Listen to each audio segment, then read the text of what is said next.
Yo, welcome to Gridiron Chronicles. My name is Sway, and we have here. Coach Fischer, Arizona Kings.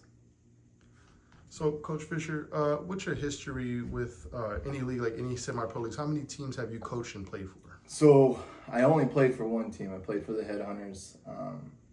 We started that team. This is going to be a funny story. We started that team back in 2006. So I grew up 2 years older than my other brothers. So we never got to play football together. We're always 2 years apart.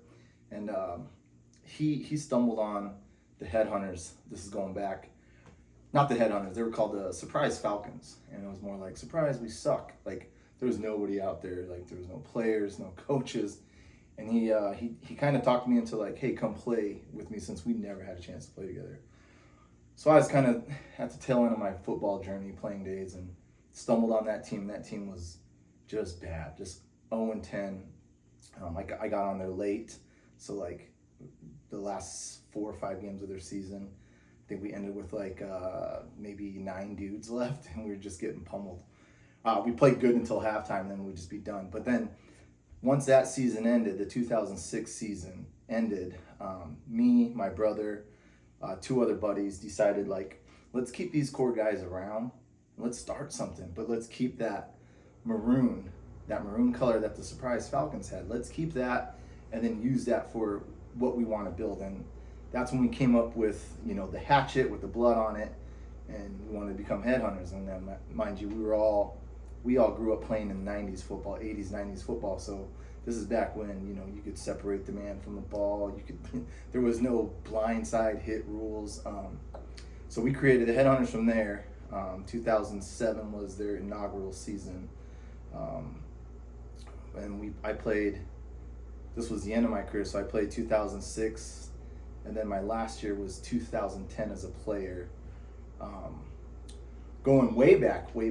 So 1997, I worked at a wood shop my senior year in high school.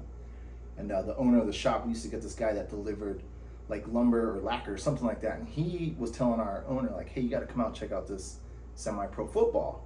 He was like this stacked man. I'm like, all right, cool, let's go check this out. And we went out there to watch him play with the AZFL back at Metro Tech. And it was only 8-man football. And it was just, they would have like 2 fields set up and games going at the same exact time. So it was just like this giant dust bowl back in the 90s. And once I was done with high school, I'm like, I want to get into that. I want to go into there. So I finished high school in 97, went to GCC for a year, and then started messing around with, I told Shane Johnson this a couple weeks ago, that I started messing with this team. A buddy of mine created a team called the Peoria Militia. I want to say that was 98, 99, because I left, came back from the Army. Peoria Militia, and we weren't very good. I think that's where I met Ray King. That's my only touch on Ray King. And then after that, I was with the Arizona Lunatics with Coach Epley and them. And then that was through 99. And then I chased the journey, right? I did like what most guys do. Like I could train, I can get faster, I can get bigger, stronger. And I really wanted to like try to make a push to play in some kind of league. So I was pushing for like arena league stuff and never really broke all the way through. And then that's when I stumbled on the Surprise Falcons in 06, and that's when that Headhunter journey started. So when I retired in 2010, I had owned the team from 06 to 2010 as a co-owner, pioneer, right? Created the Headhunters, also was coaching the whole time. We started the 2011 Headhunters, and that was kind of a struggle through the season because a lot of us were retiring, and then some guys were still playing. So like the OGs were still there, but we had to find a way to bring in new guys. And then everybody can contest. I'm not a recruiter. I don't reach out to anybody. I don't ask anybody to come play for me. People try to pin that on me, like, oh, Fish is recruiting, blah blah blah. Like, prove it. Prove that I try to recruit anybody. I don't ask anybody to come play for me. Either they love me or they hate me, whatever the reasons are. But we built that team, and then 2012, people were like, you need vets. You need vets to win. You need vets to win. We didn't have any vets. We had a brand new rookie quarterback, Trey Clarida from NAU. He came from NAU, played at Valley Vista, I want to say, or Willow Canyon, one of those prior to. Anthony Dixon, who everybody knows, he came over from California. We had John Carter, who I think played with Trey. Someplace we had these rookie guys with like maybe a handful of vets, and those guys stormed the league when they came in it.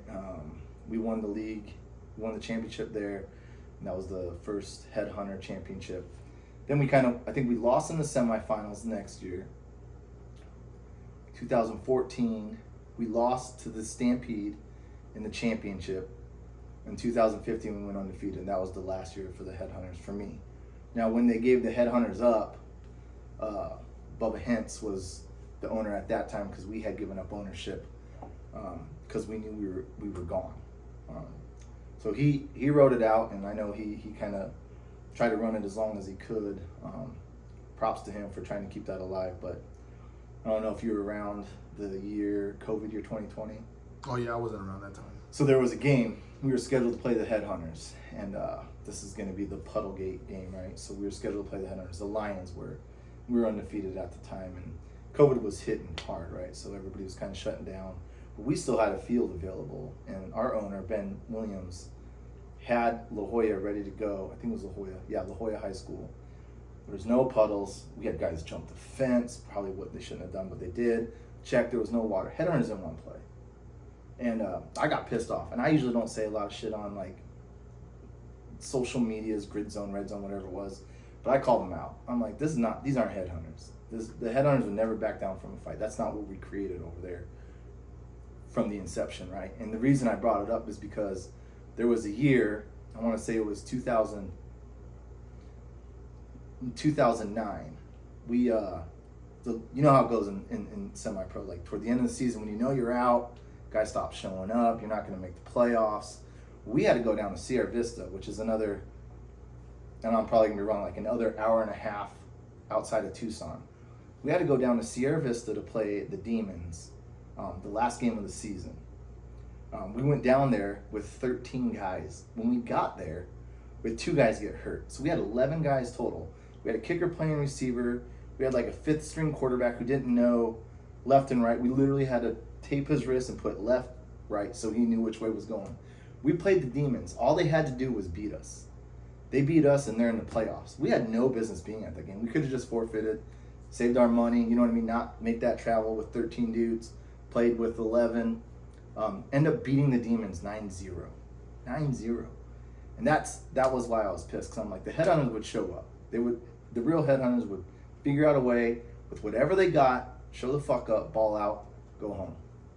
That's why I was really mad about that whole thing, because they're like, we're still Headhunters. I said, the fuck you are. Like, so I was mad. I was super mad about that. But anyways, that was that thing. And then I'm way off right now, right? So I'm going all over the place. So through the Headhunters, then jumped with Stampede, going into what was the GFL. So we knew talent was going there. I think the Eagles took off early that season, the 2015 season. They left like toward the end of the season, got to play there.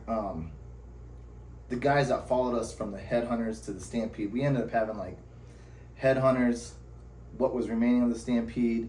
I think we had Warlords come over. It was a mix of guys. So it was like someone people are going to say it was like a loaded team, or, you know, you run into a lot of problems when you have loaded teams. So you have a lot of egos, and everybody feels like they should be on the field and playing, but some guys don't want to follow rules. So when you put in structure and say, you know, my biggest thing is you have to be at practice or film. You have 2 opportunities to do that. If you can't commit to one of those 2 things, I don't want to see you Saturday. I want to hear about how good you are. How come Fish ain't playing me? Oh, he's got his guys. Ain't nothing like that. You can't follow the rules, you're not playing. That's just how it is. The guys on the Canes know that already. I think I had a couple of games this year where guys missed film and practice, and I told them, you come street clothes. Do not bring your stuff. And they did. And they respected that, and they showed up in street clothes. Stampede had loaded teams. We lost in the championship to the Outlaws that first year there. We ran it back, and we lost in the championship to the Rebels that next year. Then that season, the Lions were 0-10. And opportunity came because Sean Lanzarato was retiring, right? He was retiring after our loss to the Rebels, and he owned the team, and respectfully, he wanted to be the head coach, and I knew he was a coordinator as well. Love the guy, still love the guy.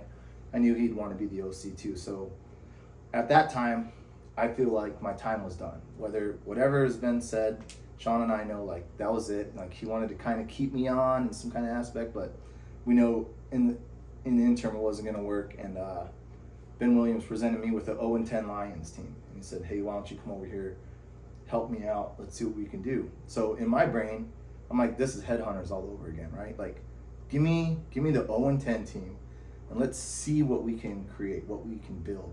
So we took that 0-10 Lions team, 0-10. It's the same thing all over again.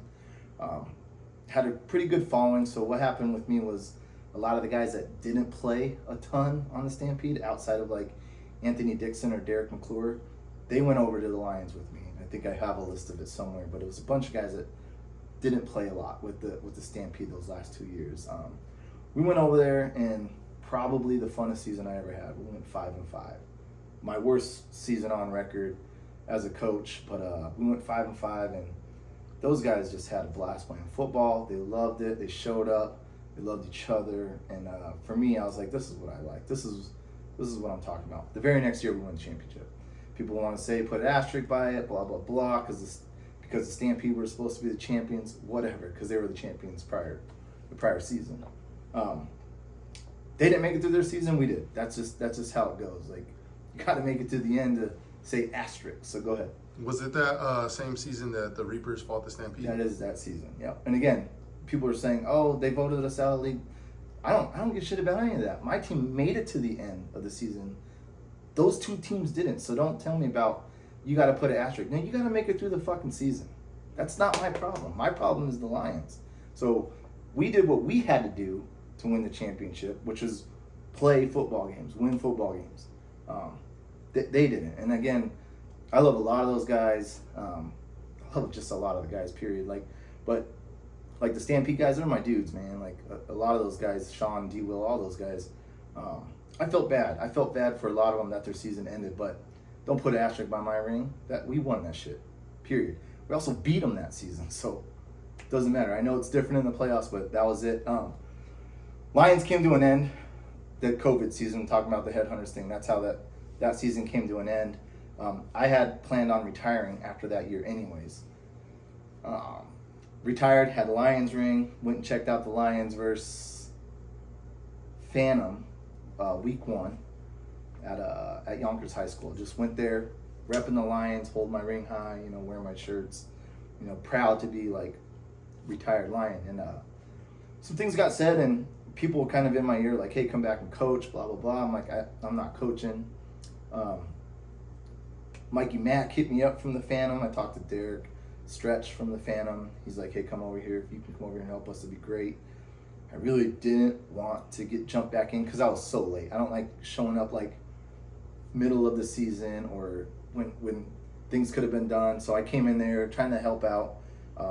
Had a ton of fun. Again, ton of respect for Stretch and Amy and what they do with that Phantom squad. But some of those Lion boys followed me over there, mostly linemen. But I had a fun time with that. But toward the end of that season, Rob Gray was working with the league, and he was kind of in my ear, but like, "Hey, I want to create a brand new team, but I don't want to do it without you." And I told him from the jump, and then he can contest to this, I told him, "I won't talk to you about next year until this year is over. Like, my focus is the Phantom and getting over this hump with them. This is where I want to be. This is where I'm at. I got a job to do. I want to do it. Don't talk to me until it's over." So he respected that enough to hit me with text here and there, kind of putting out feelers to see where I was. Season came to an end, probably a couple of weeks before that. He's like, "Hey, I really want to do this. Let's do this." And I told him, I texted him back, and I just said, "I'm in." Didn't talk to any Phantom players. Didn't ask anybody to come play for me. Totally forgot I text Rob, "I'm in," right? So this motherfucker, and I love Rob Gray. He's a good dude. He hits me up and he's like, "Hey, are we doing this? Let's start this brand new team called the Canes." And the Canes had been in the league before, but in a different, I think they're called something. They're the Canes, but they were like, they use like the actual Miami Hurricane logo or whatever. But I told him, I said, "I'm not in, dude. I'm done coaching. Like, I shouldn't have came back this year. I felt bad. I gave the Phantom what I got, and I feel terrible that we couldn't get it done, and I just want to be done." And he's like, "No, you gave me your word. This motherfucker screenshots my text and he highlights, I'm in. I'm like, motherfucker, dude. So here I go with the Canes, same thing. In my brain, it was all over again. Headhunters 0-10, Lions 0-10, Canes a brand new team. Again, some guys won't do this. Some guys won't take a 0-10 team and try to help them become champions. I've done it twice, and again, I don't like puffing out my chest saying, "Hey, look at me," but I like those challenges. I like creating a brand new team. And that brand new team with the Canes for me, it was a brand new team. It was a lot of vets. We had a lot of skillful guys, and our roster was loaded and it was talented. But for me and coaching with Rob, I had never coached with Rob Gray. We battled against each other when he was with the Eagles as the DC there. I had never coached with Rob Gray. Then when I looked at my roster year one, I realized it was like 72% of the guys on that team I had never coached. So for people to say, oh, they were loaded, oh, they've all played together, that's false. Most of those guys never played for me. So they didn't know what they were getting into with me and my coaching style. And a lot of my guys will tell you, or guys that I've coached in the past, that I'm mean, I'm hard, I'm a dick, but I'm fair. I'm going to have rules, and we're going to abide by the rules. And that's just how it's going to be. You're going to know that coming in. So you're not going to, like I said, you're not going to show up on Saturday with your shit on if I didn't see you at practice and or film. Like, I'm going to tell you to go home. And that's how it goes. Practices, we did this with the Lions. We did it with the Stampede. We were close with the Canes. If I have 40 guys on my roster that we selected, then I expect to see 40 bodies at practice. If I pull up the practice and there's 20 guys there, I'm going to get right back in my truck and go the fuck home. Because that, to me, that's just being selfish. And my guys know that. They know that because they're going to hear it from me. And at this point, not to say they're groomed, but the leaders on the team and our captains on the team, they're now doing what I would normally do. Where the fuck is everybody? Whatever this case may be. But we don't really have that problem with the Canes, even at the Lions at that time. So that's how I fell into the Canes. Last year we fell short to the Rebels in the semifinals. This year we got over the hump, got it done. So that's kind of my journey going back to like peaking at it in 1997. So why do you think that the Headhunters did decline from the championship year? You guys went undefeated. I understand that they went undefeated again, but there was like 8 teams in the league, and I guess the Crusaders are the only ones the OG teams that stayed, and the Dragons. But what do you feel like is the decline of the Headhunters? What decline of the Headhunters? Yeah, I think they just. It's hard for me to say not being in that camp, right? Like not being there with them, not seeing what was going on. I know Bubba was kind of toward the end, and he was having a hard time because he's not a rich man. You know Bubba, right? Yes, sir. Bubba's a great guy, man. He's got a big heart, but I don't think he was there with like the financial backing. So when he needs guys to pay in order for him to run his team, there's a struggle there. Then you have like, and I don't know the coaches that well. Rudy and them. And I'm good with them. They played for me for the 15 team, the championship team. I know those guys like any other coach. Like if we can get players, we can get this rolling. And it's hard. Like if you don't have the financial backing. Same thing with the Canes. Like I'm not a rich man. I don't make any money. Like, but we'll figure it out. And if we can figure it out together, we can get shit done. But I think that was the fall for the Headhunters. I think that at some point, and just most teams, like you lose the roots, right? Like how do you dig up the roots again? Like the Headhunters came from nothing, 0, 9 dudes. The first year, 4 dudes, and we had to make these packages and like try to get people to pay. And even our first year, we struggled financially. And we had a quarterback who was a lawyer. He's like, we're not losing the season. I'll cut a check. Like. We got lucky, like in that aspect, right? Like he got us through that first year, and then we kind of rolled that way, and then we kind of knew how to play the ownership role. I don't love the ownership role. I'm not a fan of like the money part of it. I'm more of like the X's and O's type person. Like that's how, like now with the Canes, Rob Gray is our financial guy. He runs it as like the owner. He's a great DC, but like I always tell the guys, I'm X's and O's. Talk about money with Rob. Don't give me money. Don't exchange money with me. Don't tell me I'll pay you tomorrow. I don't want to hear none of that shit. If you're here, I'm assuming you've paid and you're ready to rock. So, What do you feel like is your toughest league that you've ever been in, like from the AZFL, GFL, and the CFL? This league now, the CFL, it's really just a continuation of what the GFL was, right? So it's kind of the same league, but the AZFL I want to say 2012, 13, 14, 15 it was tough because there was a ton of teams, there was a ton of talent. I'm just gonna throw names out: the Headhunters, Stampede, Eagles, Warlords. You had the Outlaws down in Tucson. The Demons were still solid. Like we had, I know I'm forgetting some teams, but we had solid teams, man. We knew we were gonna get good competition, and those years were fun. But going from that to the GFL with the Stampede, with that roster we had, we knew we had a chance because that was kind of the league prior to 2012 where you wanted to get into the Copper League. That's where the Rebels were, the Rangers, and these teams were just loaded. And I remember going over there and watching early on, and be like, we wouldn't be ready for that. I think this was like 2007, 2008, 9. Like we couldn't bring our team in here. We'd get rolled, and we knew it. And I hate saying that because I'm a competitor, but I knew, like, just stacking up the teams and looking at them like there's no way. So back then it was that, but then those years 2020, 2012 through 15 were tough years in the AZFL, good competition.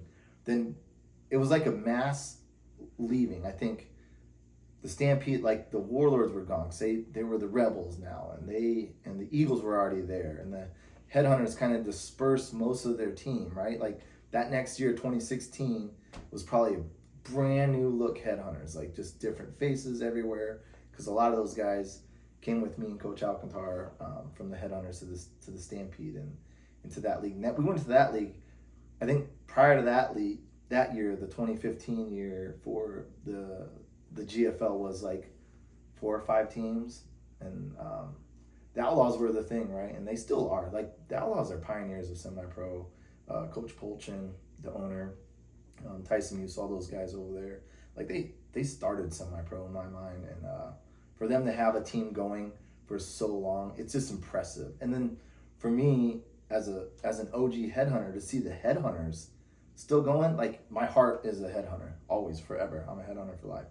Like to see that we started in 06 and it's still a thing, like I like that. Because there's not many teams that are that old, you know. Rebels were on and then they were off, and then they're on, because I know they went to the Warlords. There was no Rebels then. Then they came back and they kind of merged back and created the Rebels, and I'm glad to see that they're back, because a lot of respect for those guys, Shane and pioneers over there, Chris Lee and them. So speaking of the CFL, the Reapers are coming back to you guys' league. Do you feel like they can be a problem? So it's hard for me to discuss or talk like about other teams and other leagues. I don't watch them. If there was huddle film on them, I would get it and watch them and give you a better answer. But from what I know of the Reapers and Tyler and how he does things, I mean, I know they come over and be competitive. I'm not going to ever say team's going to be trash. I talked to Dane Russell with the Venom and X over there, and I knew the first time I saw those guys, I knew they were small. They didn't have many numbers, but I knew they came in with a chip on their shoulder, and they said they knew they couldn't come to that league and be shitty. So we played them week 1, and I knew, like, this team's the scariest team in the league because we know nothing about them. Have no film on them. I don't know their coaching styles at all. To say we were fortunate in that first week, Coach Russell will say, every coach will say, look at the downfalls and why they might have lost the game. I think they turned the ball over 5 or 6 times, and we capitalized on those opportunities. Or we could say, as the team that lost, we turned the ball over. As a team that won, is we created takeaways, right? So it's always, you're always going to look at it from your lens, right? But when we played them week 1, I knew this was going to be a good football team. That Jake Deathridge kid is good. He's talented. He was my vote right away for league MVP. I'm like, this kid's good. He's going to be a difference maker. But they came in and they did well, and I don't see that the Reapers can't do that either. You know what I mean? I don't see why they can't come in and be successful. I've seen other teams come in and just shit the bed. Like I rooted for I think it was the Titans and the Hawks. Like, and I always tell these teams after we shake it up, like, stay together, just stay together. again, that's my mindset with going back to the headhunters. Like, just keep your fucking core, stay together, and build off of that. Bring in the guys you want to bring in. It doesn't have to be homies, but the right fucking dudes that want to win. And you can make it happen. But just to see teams kind of come and go, like it, being in Arizona my whole life and seeing the semi-pro, it kind of sucks, but like I think we're getting to a better place. I know a lot of people talked about it's watered down now. I don't think it is. I think talent now is more spread out. That's why you're not seeing giant blowout games where it's 40-0, and you're seeing a lot better defensive play throughout. Because again, I talk about this with DCs, and I played defense my whole life, and I always talk about how coaching offense is harder, and I'm gonna catch some shit for this, but hear me out on this, and I explain this a lot. Is defensively, you play defense, right? Yes, sir. So defensively, you could be slanting right, and you're supposed to shoot A gap, but you fuck up and shoot B, right? But you still make a sack, no problems, right? No one's hearing your shit. You could be in the wrong coverage. You're supposed to be in cover 2. You're in cover 3. They throw it deep. You get an interception. Everybody's happy. You fucked up, but everybody's happy because the result was good. Offensively, you can't fuck up. If you're supposed to run an out route and you run a fucking 9 and our quarterback throws an out route and it's a pick 6, you can't make up for that. If we're going zone right and you went left, that guy comes free, can't make up for that. So a lot of times in semi-pro, you get 1 day of practice. Like I only do 1 day of practice. So to put together film, a practice plan, a game plan, and then try to go out there and execute off of 1 day is harder than defense guys just running around making plays, because you can't. That's why I think that's why you see low scoring, and you don't see scoring till like midway through, because offensive teams are trying to find themselves. Like, who are we? What are we? What can we do? What can we be better at? And a lot of times with OCs or semi-pro teams is trying to figure it out. And then, you'll see guys like, we got to get the ball to such and such. We got to get the ball to such and such. Then it's like, well, how? How do we do that? How do we do that? Again, if no one shows up to practice, or he might not be here on Saturday, or whatever the case may be. So defensively, you could just say 11 guys go out there, go fuck shit up. They might just do that. Might not, but that's where I say it's harder to coach offense because you need more time. You just don't always have it. Who was your favorite coach to battle against?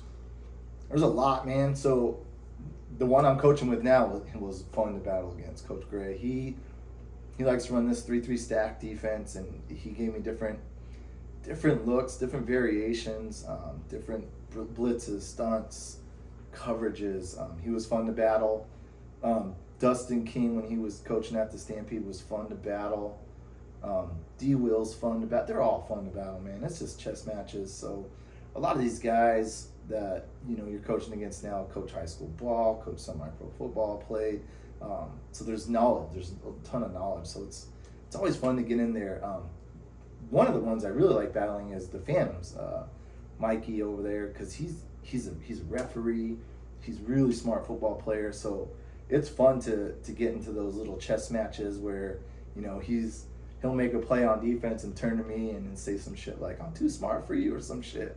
I love that stuff, man, because I'll get into it with him too. And at the end of the day, we love up on each other and tell each other good game. But that's just the competitors in us, right? How do you feel about the Roll Tide not playing you guys for the state championship? So I'll speak on this. We reached out. We did. So, and I'm not gonna screenshot. I don't do none of that shit. So I reached out to Nigel, who's all the way back. He's like a brother to me. He all the way back in the day. Me, Nigel.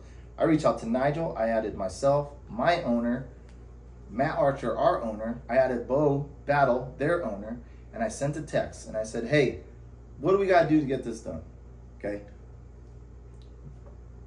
Bo said, I don't like to talk on this. Call me. So I picked up my phone and I called him. And I asked him, I said, hey, what's going on? How do we get this done? Real talk, he told me on the phone, and this I probably shouldn't be saying this, but he basically said he had to go out of town. He has injuries. They just couldn't do it. Like they couldn't muster it up with the injuries they had after their championship game to play a game against us. Now I know players are gonna talk and go back and forth like, oh, they're pussies, blah. None of that, dude. Like if you don't have it, you don't have it. I'm not gonna try to tell you Well, just give me what you got so we can beat the shit out of you. I don't want that. I want your best. And if you ain't got that, then we can't make this happen. In that chat, our owner, Matt Archer, said, tell us the time and place, and I'll make sure we get it all done. Not to say they ducked and ran, but they couldn't make it happen. We were ready to rock. And that's just how it goes. And I know when I talked to Bo, he said, if we had known, and this is fair, if we had known prior to our season that we were going to play a game at the end, then he would have prepared for that going into his championship game. And that's fair to say. But again, I'm not resting guys in my championship game. I'm out there to fucking win. And guys go through injuries and they host that trophy at the end, and that was the whole goal anyway. So everybody has their reasons. I just don't make excuses.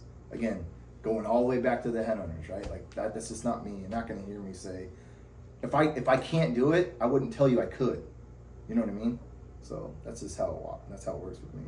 So most of the time that, you could say running, or they just can't play, or something like that. If they can't get a game with you guys, would you guys be available for a state championship with another out-of-state team? Yeah, for sure. So we talked to Colorado Phoenix, who we played in an exhibition game. Guys didn't like that game. I didn't like that game either. It's because it came at a weird time. But we've talked to them about running it back. They ended up winning their league out there in Colorado. So let's try to set this up running back. So we got things in the works. I know there was the ranking thing that was going on, and my guys were pissed about it. Some other guys were pissed about it. So we reached out to that Sunshine State, and they invited us out to, I think, North Carolina or Georgia, somewhere out there to go play. But again, I ain't got this, you know what I mean? So it's I can't just drop 10 G's to fly my team out of state to go play. If I had it, 100% would. We don't have that kind of funding, So those games are hard to do sometimes, outside of going to Utah, California, Vegas, to go to Chicago, New York. Out there, it's tough, man. I mean, hats off to the Outlaws for being able to financially back that and go to Texas and play that Heat game where they got fucking mollywopped. But that's cool that they're able just to do that, So we have the Roll Tide won the championship. The Soul Patrol won a championship in their league. What do you think that the Soul Patrol problem was? They didn't want to play you guys. They ain't playing nobody, bro. We reached out to them. They're not playing. And I love Jay Russell, dude. We go way back. Great dude. I don't know. I haven't talked to him in years, so I don't know why that league was created. Just the Tucson teams. There's 3 teams, and I got this fucking podium for a trophy or whatever the fuck it is. And they weren't going to play us, man. I mean, if they were, I think the talk was we'd have to go down Tucson. Fine, we go down Tucson, but then it was about making sure we have the right officials in place, making sure we have a place to play. I don't even think we got into discussions about it. I didn't even talk to Jay. So to say my team was more prepared to beat the Roll Tide and the Soul Patrol, yeah, of course I'm going to stand up for my guys. Absolutely, we're ready to go. So. Do you think that possibly the Vengeance or one of the top teams in the Alliance League, like the Roll Tide, could go to the CFL and battle it out with you guys? Yeah, for sure. Just I don't like I said, man, I don't put it past nobody. You got to show up. You got 11 guys on the field every time. If you got the right guys out there, anybody could win. I mean, we've seen it happen, right? Again, just hats off to the Venom. They did it. They did what everybody says you can't do. Go over there and be successful. They went over there year 1 with low numbers, small dudes, and they're in the championship football game. They earned it. They earned the right to be in that game. Now, we fucking belt to ass them, but they made it there. And I know they're working their ass off to get back there because they got a little taste. And why wouldn't they? And that's what we want. We want more teams like that. Do I think the Vengeance can do that? And the Roll Tide? Yeah. But I think the Roll Tide were in our league at one point, and they're like, we're out of here. Fuck this. I don't talk to them, so I don't know. But from the outside looking in, they got beat up a lot, and they were just gone. I guess they would a numbers team. They always have numbers. Right. So I get why they left, because if they're not winning with the numbers that you guys have, then right. I would understand to make the move to make your team a little better. Sure. But this is another question. This might be a little off a little bit, but Would you like to play the Vengeance? We'll Like, play the Vengeance. We'll play the Vengeance. Line it up. I will play anybody. Like, it doesn't matter, man. I've been around for. We'll play and put the fucking all-star team together. I don't give a shit. We'll play anybody. We're not running from nobody. I mean, well, yeah, we do have the chip on our shoulder. Yeah, we are raising the trophy. Yeah, we are showing off our rings tonight. Like, yeah, we feel that way. There's good teams. There's good teams across the state, and I wish I had more time to watch the Vengeance, or I think where you're playing with the Lopes now. Like, I see them online a little bit here and there, but again, I don't dive into it like I need to, because I don't need to, right? So I'm not looking at, oh, look at this team. Well, they should come up. I'm not telling them. Guys do what they want. Owners do what they want to do. That's the whole thing with Arizona. It's kind of messy that there's so many leagues, but all right, man, that's out of my hands. Again, I ain't got the finance to start my own league and be like, everybody come over here. That just doesn't happen that way, you know? Could there possibly be a headhunter reunion? Oh, God, I would love that. I would love a headhunter reunion. I mean, it goes back, like I said, it goes back to 06. I don't know if I'd leave my guys now. Even just playing against the headhunters is tough for me still, just because I had guys over there from 06 that, we won that first championship in 12, and dudes got the hatchets, tatted on them, and we've lost some brothers along the way, and they're buried with that hatchet on them. So that's deep to the core of me and my heart with the headhunters. So we started from nothing, man, and I did like when it was done, and not to say the AZFL was watered down, but they continued to win, and of course I'm always a fan, man. I'm always rooting for that hatchet. So protect your neck, man. That was Wu-Tang. That was our whole motto, man. We put it on our jerseys. We put it on everything, because that's how we came, right? That's just how we came. Whether it was 13 guys, 30 guys, we're coming for your motherfucking neck.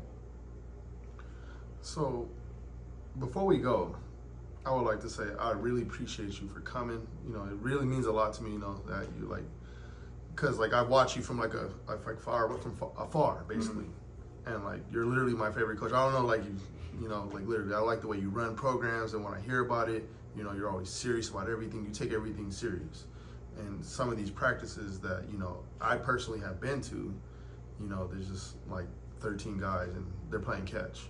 So yeah, I really love it, that you came here, and I really thank you, sir. Yeah. So just to piggyback off that, you could talk to my guys and ask them.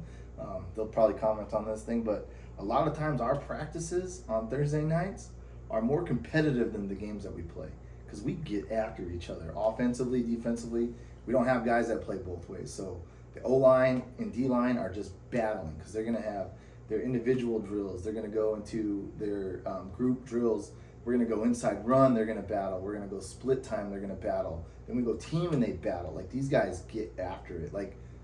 To say we're not competitive with each other, but at the end of the day, it's like a brotherhood, right? There might be a squabble right there at practice. We're going to let it go. We're going to let them sort it out, figure it out, and then we're going to move on. But it's one of those things, you know how it is. We could talk shit about our brother, but the minute you do, we got problems, because that's our brother, right? That's just how it goes. And that's how this Canes team is. A lot of personalities, but a lot of times our practices are more competitive than our games, which we want. That's how you're successful. Before we go, do you plan on, how many more years do you plan on? Bro, I retire every year. I retire every single year. This year was tough, man, to be real. I had some health issues, epileptic, so I had seizures coming back middle of the season. Doc basically said, hey, you can't have your blood pressure raised, because that's when things trigger and you go down. We played the Venom. The second time we played them, I thought we won the game. I had a seizure on the sideline, had no idea. They said, Coach, we lost. I said, no, we didn't. We fucking won. I watched the touchdown. Zoe caught a touchdown at the end of the game. We won the game. They're like, no, we gave up a touchdown at the end. I said, no, we didn't. I couldn't remember. Got in the truck. I got home the next day. I'm like, well, shit, at least we're still undefeated. My wife's like, no, we lost. I'm like, no, we didn't. And she had to put on film. I'm like, no, look it, we lost. I had no idea. So, battle with that. All this season, had some loss, had some family loss, lost a sister. Had a teammate lose a brother. We had I lost a kid that I coached. Just a lot of shit, dude. So a lot of adversity, right? Like, not to say everybody goes through it, right? Every team goes through something, but only they know what they're going through. So only they understand how it's going to feel at the end if they're raising that trophy. So to get through all that, and the team that I had this year, and the way they battled and how they were battle tested, and we lost a quarterback after 2 games. Like, we scrambled to try to find another quarterback. Like, we went through some shit. You know what I mean? We got a quarterback that everybody said can't win. He won. So I'm happy for him. I'm happy for him to see his ring tonight. I'm happy for all those guys. But that's just how we are, man. Yes, sir. And you guys seem like you guys have a strong heart. Yeah. So you guys, it's definitely there. But yeah, I would really like thank you for coming, sir. I really appreciate it. No problem. Thanks for having me, man.